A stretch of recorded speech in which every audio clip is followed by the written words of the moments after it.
Welcome, beautiful soul. My name is Annika, and I do intuitive cosmic messages every day for now.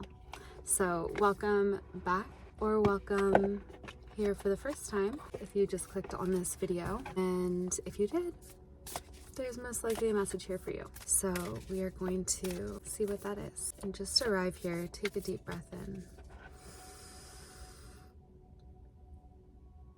And exhale. Okay, what message do we have for the highest good upliftment of any being tuning into this video? These are really beautiful. Okay, so we have Dancer and we have the Oracle. And if you can see the energies of these two beings, they are both so deeply embodied in their power. And the Dancer is in movement, obviously. This Kundalini life force energy. It's the Kundalini energy that makes us feel so alive and activated and inspired. It is actually very connected to Mars, and that's why Aries, the sign of Aries, it's very like action oriented. It's very full of life. And so this desire to have our life force be in motion, this desire to initiate, to move, it is this Kundalini energy that pulsates through us. And if there are ever times where we feel low in vitality, low in energy, there are very concrete practices that we can do to reawaken that energy, that vitality, that life force within us. And these aren't the things we're taught in school, but breath work, breath of fire, so many pranayams, different ways of moving the body. There are so many ways to activate this energy so that we can feel full of our infinite spirit. It needs to pulsate through us, and it causes us to move. And so this is somebody who is very much so this energy in motion. It's fully embodied here and now in this physical body. And that embodiment, that willingness to be here, to be with everything that comes through as the channel for it, the one who's willing to express the impulses of their soul through initiating action in their life, you become spirit in motion. You become the God force in motion. You become the infinite in finite form. You become the bridge between heaven and earth. And it is this embodiment which takes a willingness to move and to begin whatever the soul is knocking at you to do, to create momentum, because there is this aspect of inertia in this dimensional reality, that the less we move, especially in the realms of what our soul is calling us to do, the easier that it gets to not move.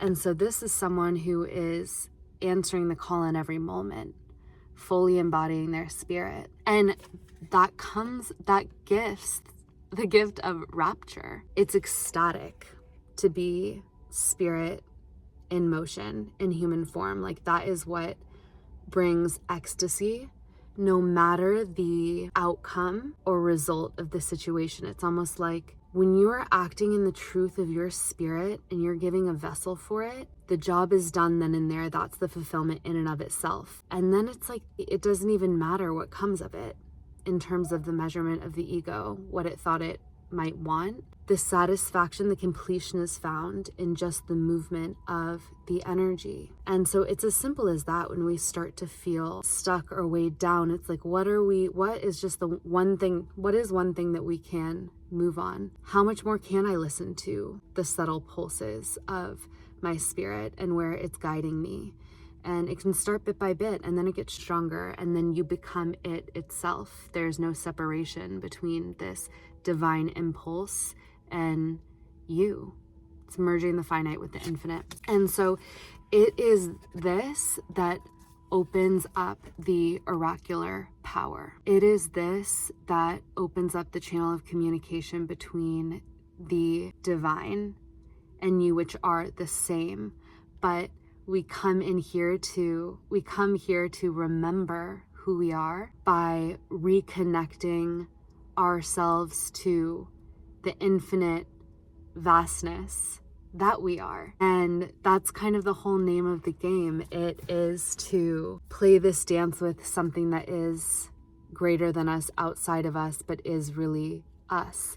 And the connection to it is through our bodies. It's through being willing to be with it all. When inspiration comes up, we let it flow through. And then also when any sort of experience happens in our life, we know that leaning into it is what honors that life force energy. For example, pain, grief, disappointment, any of these things, it's like none of those things are actually bad in and of themselves. When we just experience things from the neutral space of our own heart, then everything can be ecstasy. It's like if you think of Rumi's poems and how diverse they were in their like subject matter in terms of the emotional landscape of existence, but every single one of them is written from the state of rapture and ecstasy, because the soul is in an ecstatic state getting to experience it all. Somehow I always get off on these rants, but let me conclude the message of what these two are bringing us, because if you're tuning into this, you are at this point where you are becoming more and more embodied, because you're not turning away from your own life and your own spirit anymore. This is the path of the alchemist, because you are embracing the infinite life force energy, no matter what the form is, and you are using it to give yourself more life. That's the thing, is like when we turn away from some things but we embrace others, it's a little bit of how you do everything is how you do anything is how you do everything. So like if you want to be fully connected to the divine, to the etheric realms, receiving all the information, all the energy, all of your powers, you have to be willing to be open to all of life itself, and to the truth of what comes through you, and to the diverse range of experiences that we come upon in this human realm.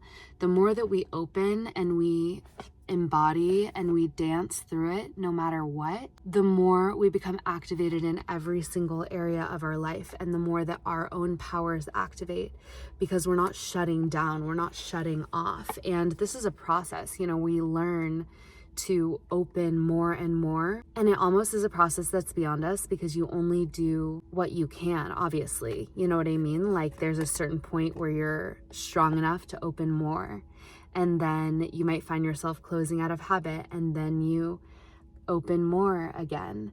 And it's this dance, but every single time more of your powers awaken. And I sense that you're going through a period of next level spiritual awakening, and this one is coming from a next level of embodiment. And there is so much power here, because you're holding the power that comes from your divine vessel and connection to earthly realm, and the way that we move energy through us as this vessel that we are. And then because your vessel is stronger, because you're moving the energy and your spirit in motion, more spirit can flow through you. Oh my god, it's just headlights, you guys. No need to be spooked. I know nobody was spooked except for me, but we're not anymore. Okay, so you're powerful AF. I mean, look at that. There's literally light spiraling around you, and like sunbeams coming out of you, and then it's coming out of your hands too. Like you are becoming initiated into more of the mysteries of life. And then what you might be experiencing, actually, with all messages, claim what resonates and leave the rest, because that's what these are all about. You're the one in charge here. So what you might be experiencing is like awakening, like this like awakening where you start to receive more information, more psychic awareness, more lucid understanding of reality, your place in it, the way everything's working together. You're getting more lucid experience of the divine simulation. Like you are starting to recognize your power more, receive more psychic insight, anything in this realm, telepathic connection, all these things. So it's like higher conscious awakening and awakening of your gifts, of your psychic gifts, or just your spiritual gifts, your soul gifts that have traversed with you through lifetimes. So we all know what this awakening feels like, and it's unique to all of us, what we particularly receive and begin to realize. But at the same time, you might also be getting plunged into situations that bring up things within you that are just trying to turn you back towards being fully here, accepting what is, and cultivating your relationship with your own divine energy, your own source, whatever it is to you, of the infinite.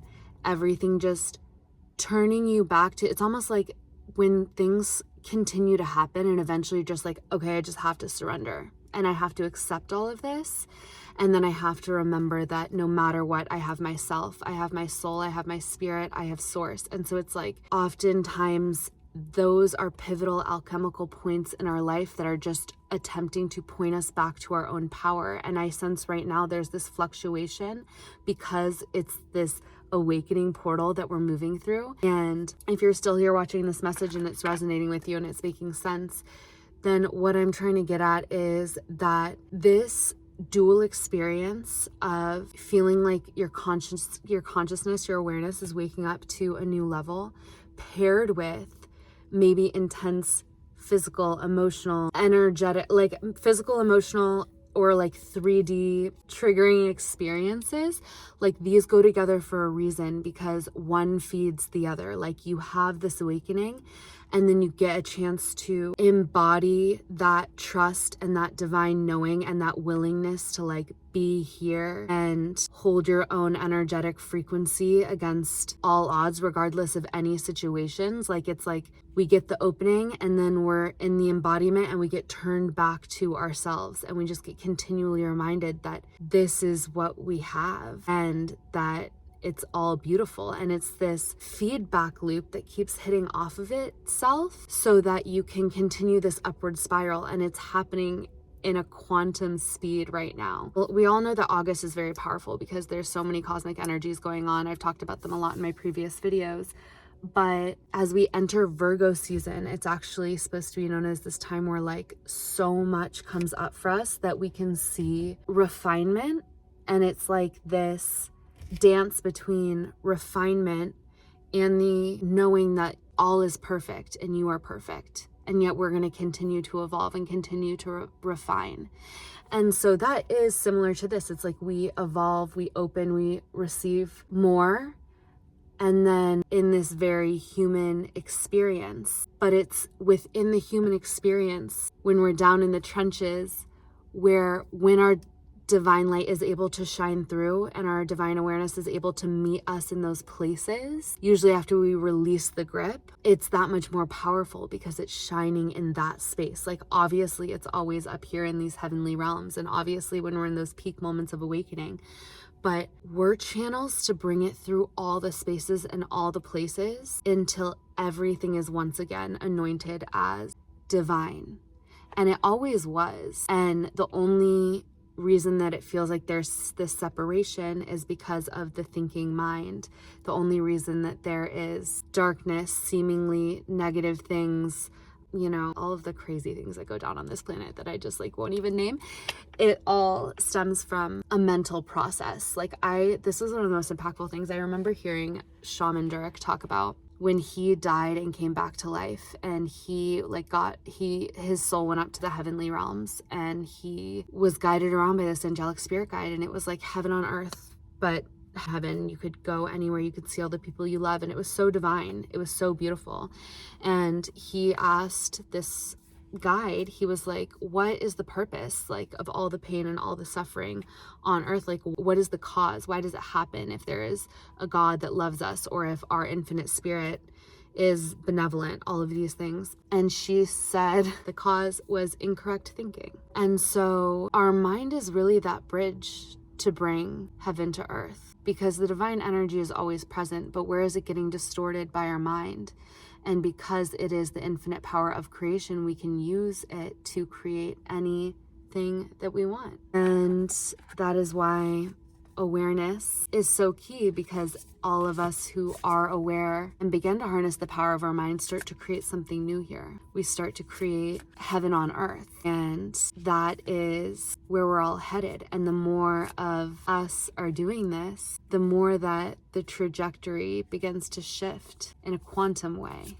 So we want to be visualizing heaven on earth for us all. We're also getting the musician here. So shine, play, invoke, express. So we're getting more of this energy of, we got the musician and we got the dancer. We're still in this Leo season energy, and creativity is the nature of God itself. It is the nature of infinity. And that is why when we create, we liberate our soul and our spirit. And what unfolds from the creative acts is priceless, because it is just you allowing a channel for your divine energy to flow through you and to bless yourself, to bless the world. And it can be blessing the world just by the vibration that you're allowing to come through. It doesn't have to be blessing the world by you actually sharing it. You don't even have to share it, but it's like you're letting yourself become a creator, which is what you were born to be. And then what unfolds from there is genuinely, it's a domino effect, because you're turning yourself on. That is what happens when you are like, okay, God is a creator, it's a creative force, and I am a fractal of that. So how do I begin to awaken and embrace my creative essence, my divine essence? It's when you begin to create, play, and express. So play, express, embody, enrapture. It's like, how much or in what small ways can you move this energy through? And the more that you do this, the more prophetic insight and spiritual powers you're going to awaken, the more gnosis you're going to have, the more understanding you're going to have. And it's doing it for the act itself. And then all else will become clear. And you might be in this message because you're already doing this, in which case your psychic powers are awakening because of your willingness to create, to move the energy, to embody, to meet life where it is, and to bring your divine energy and your divine perspective to all of it, no matter what unfolds. I mean, that is like being an alchemist of the realms, because you are being a channel for divine energy. And then when you're seeing everything through a higher perspective, you literally are transforming it. Anything in any situation, the light that you choose to see in it has alchemical power. So if you're here still, you're an alchemist. And we're gonna leave the message at that. So much love. Let me know what's up. Let me know how you are if you want. And we'll be back tomorrow.